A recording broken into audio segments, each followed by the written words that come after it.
Hello, welcome to Lore Master's Lair. I'm your Lore Master, and today I promised you that we would be starting our first week of interesting content for this month of October. However, first there's something that I personally want to get out of the way. You see, we're getting a good haul of books this coming 13th. But there was one that I want to do a quick video in preparation of. The Night of Great Death Adventure.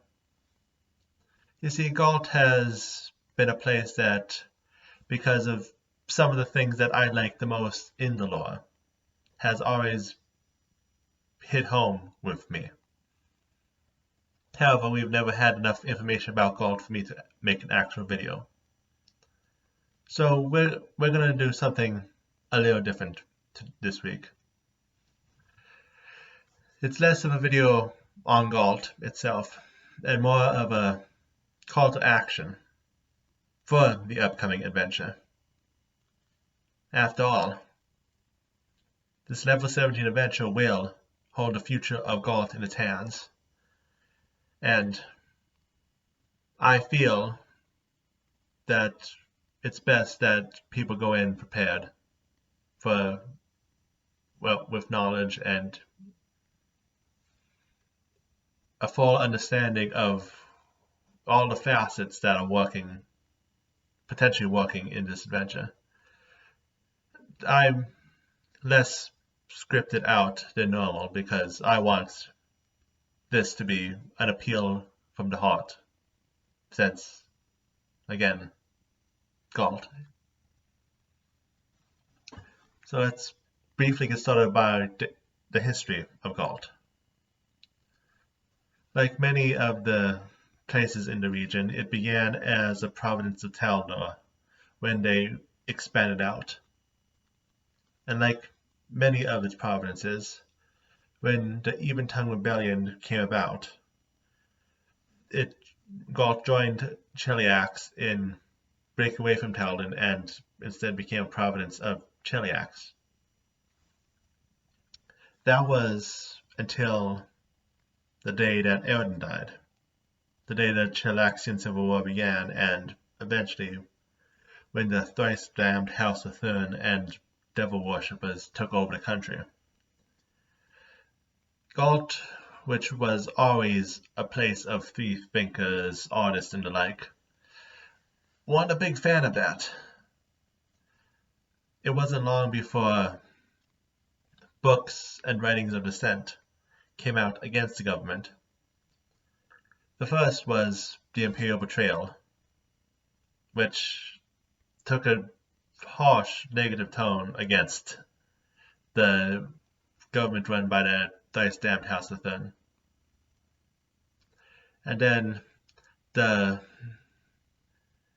Agathion Talador helped inspire the penmanship of the paper on government, which described a government formed of all the people working together to form a democratic system instead of the ones ruled by monarchies across the different countries of the Inner Sea region. Cheliax didn't like all this dissent, so they tried to snuff it out, which just led to its growing, eventually leading to the Red Revolution. A revolution that eventually allowed them to break away from Cheliax. One of the things that came out through the revolution was also the thing that would doom Galt to its current state. The final blades. Guillotine blades, with the magical property of being able to trap a person's soul within them. That way, enemies of the state couldn't live to fight another day or reincarnate to fight another day, but would forever be trophies hung up on the wall, a warning of all those who would stand against Gault. This did not bring peace. It brought anarchy. And for the last 100 years, well, it's actually been 40 since the actual revolution, but still, my point stands. For the last 40 years, the country has gone through government, through government, through government, on and on and on. The main driving force of the revolution is what are known as the Revolutionary Council. However, because of the ensuing chaos, councils come and go, rise and fall. So, before we go on to how the current government is, let's look at some of the past councils. We had the Kalen Council, who thought that changing everything would disengage them from all other countries in the region and allow them to be their own separate country. We had the Common Council, who didn't trust any politicians and just wanted only farmers and beggars to hold government positions. There was the council known as the Eye of Law, which turned out to be run by hags to manipulate the country. And then there was the Galt Creek Pact, which, instead of using final blades, instead built a hidden supermax prison known as the Dread Dungeon. The current Revolutionary Council, which, as far as I know, doesn't have a distinguishing name, was, during the 1E era, run by a man named Corn Goss, a man who was a mesmerist who was skilled at making the angry mobs look at everyone else instead of at him, and tearing all people apart. But eventually his luck ran out and he himself was thrown to an angry mob, and is currently imprisoned. Not currently dead, currently in prison, so there's a chance that he might play a role on the Night of Great Death. Whether in the actual print or whether at your tales, we'll see. The current head of the Revolutionary Council is Camelia Dranach. She was the daughter of a diplomat to Kionin, who first looked at her home country by seeing her mom executed by final blades. It's understandable that she took a harsh stance against the final blades and spoke out against them in her early political career, until she was spirited away for her radical talk. She did find her way back into the public spotlight and has took a more moderate tone, but she still wants to see the final blades gone, to the point of seeking help from Geb to see the souls released in exchange for the possibility of him keeping them. Outside of the Revolutionary Council, the country does have an official Senate. It was established to have 300 members and have elections every 8 years. However, because of the chaos in the country, the senator count has been cut down to only 100, and the elections have been indefinitely postponed. So the Senate is more of a figurehead, a pretend that there is a stable government in the country, when no, it's not. So, that is the basic structure of Gault. So now it's time to look through the players within the country to see the possibility of what you, either as players or officially, well, either way it's going to be players, but whether it's in the book or your own Game Masters edition, what players will potentially come up with as allies or against on the night of Great Death. First, the enemies who might stand in your way, the ones who don't want to change the country or who might want to change it for the worse. First is the big one. The Grey Gardeners. The ones who are single-handedly responsible for the Red Revolution not ending. The Grey Gardeners are keepers of the Final Blades. They're one part rogue, one part assassin, and 90 parts inquisitors. And the Final Blades are their judgment. They wear gray masks which make it so that their identities are not known to the public, which is how they have been able to continue the cycle on and on.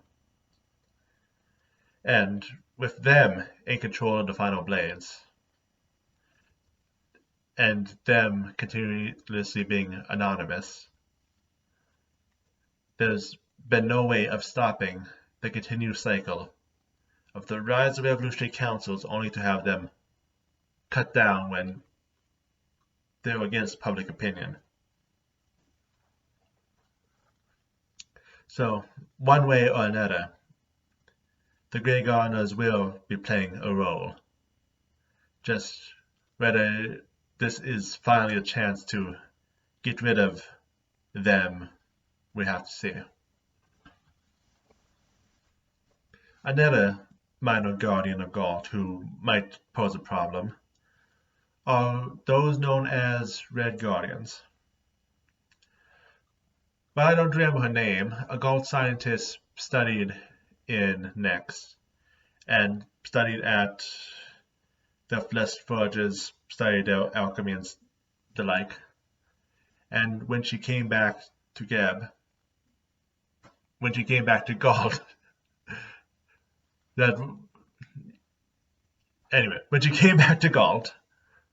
she built the Red Guardians, which are 3 flesh golems, who, because of the way she made them, actually have less of a chance of raging than usual, since they were made of bodies whose souls had been eaten by the Final Blades. So they didn't have the normal flesh golem pieces of souls to remain, potentially driving them mad. But while I'm not sure who is currently in control of the Red Guardians, whether it is Camellia or whether it is some other party like the Red Gardeners, they still exist, even if it was just them appearing in a paragraph in a book somewhere. So there is a possibility that they are lying somewhere in wait for it to be relevant in the story. Another one which could cause problems, which most likely will not appear in Night of Great Death, but are still in the area, so I should mention them, are those known as the Cult of Lies. There were devil worshippers in Gault before the Red Revolution. They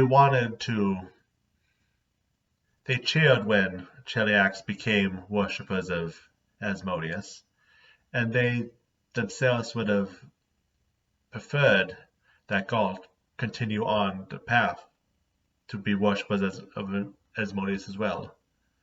But then the Red Revolution happened, and they became all devil worshippers became as much targets as the nobility. And so, through lies and deceit, they managed to still continue on living within the country, though the main shrine they have to Asmodeus is hidden away in the mountains. They've been biding their time, slowly finding ways to crack apart the Red Revolution so that they themselves could gain power in the country, and it could be another country devoted to Asmodeus. Again, not the most likely of enemies this time around, but still those who might cause potential hiccups in any counter Grey Guardian plan.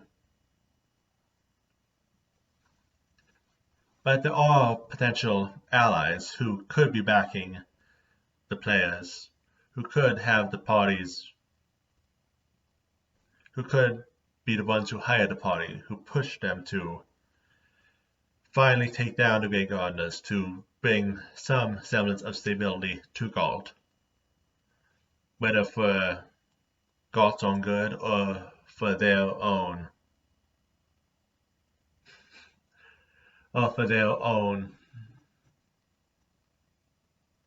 greedy desires. This is what happens when I don't have some kind of script.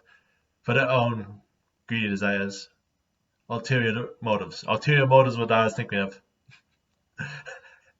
Anyway, so first is a couple countries within the River Kingdom. I did a video about River Kingdom, so you might have remembered me mentioning them. But first up is Galton, which is a small, now royalish country. Well, River Kingdom, not a country.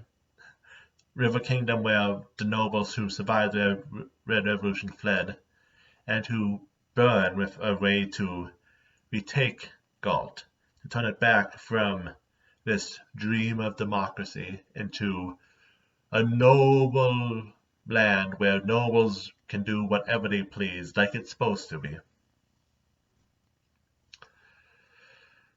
And the other one is Libertune, a small, relatively small river kingdom founded by a paladin of Milani, who was a former citizen of Galt who didn't manage to help with the Red Revolution, but helped with the glorious revolution of neighboring Andoran, who, when he finally returned to his home country of Galt after the Red Revolution, saw it for the corruption it was, and left to do better in the world than just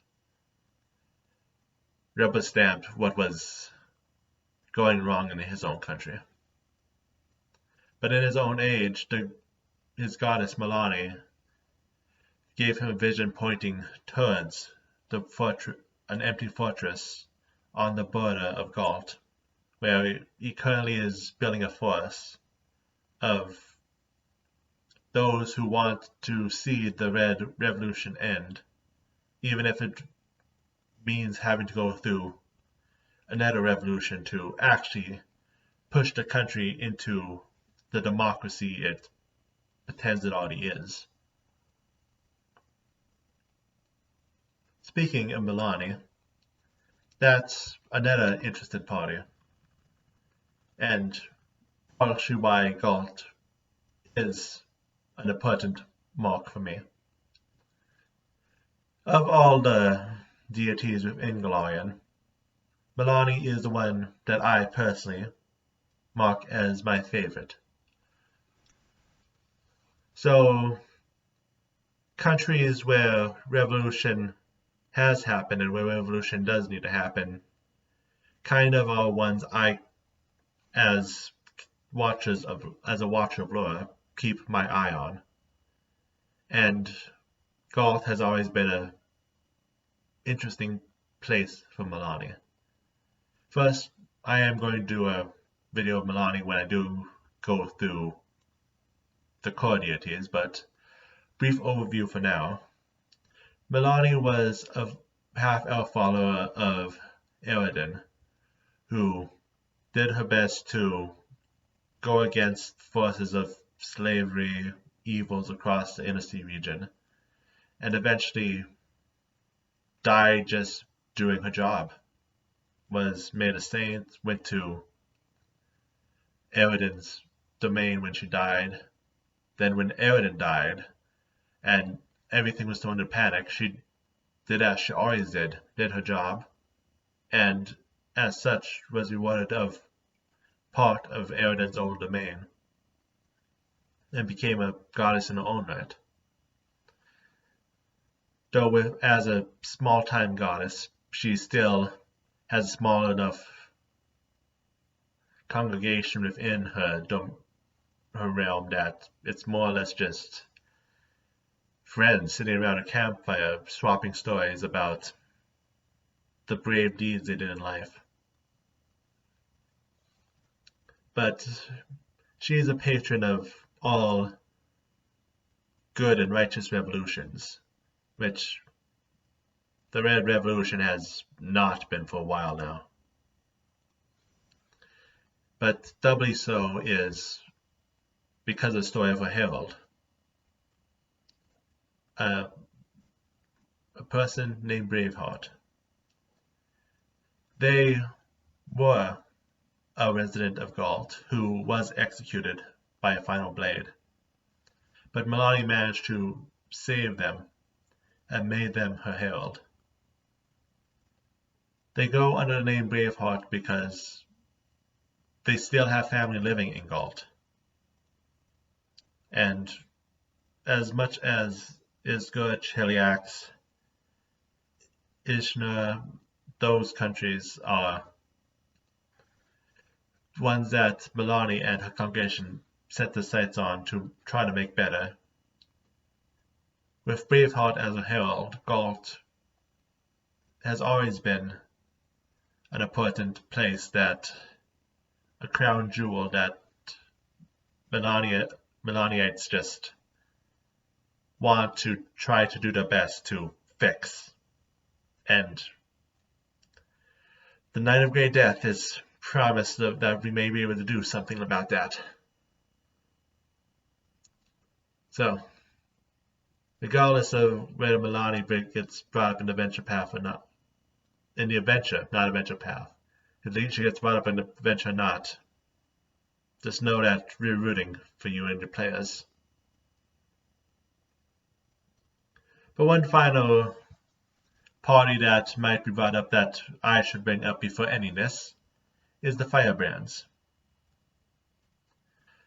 Short history of the Firebrands. They came about when Solgava became Vidrian, when the revolution of former Chelaxian slavers allowed the majority of the Moragni people who had been more or less slaves to take control of their own country and their own destiny. Well, on an ocean away, the Chelaxian territory of Ravunel had their own revolution and also managed to gain independence, even though they are right under Chelaxian's nose. Because of being small revolutionary territories without any other allies,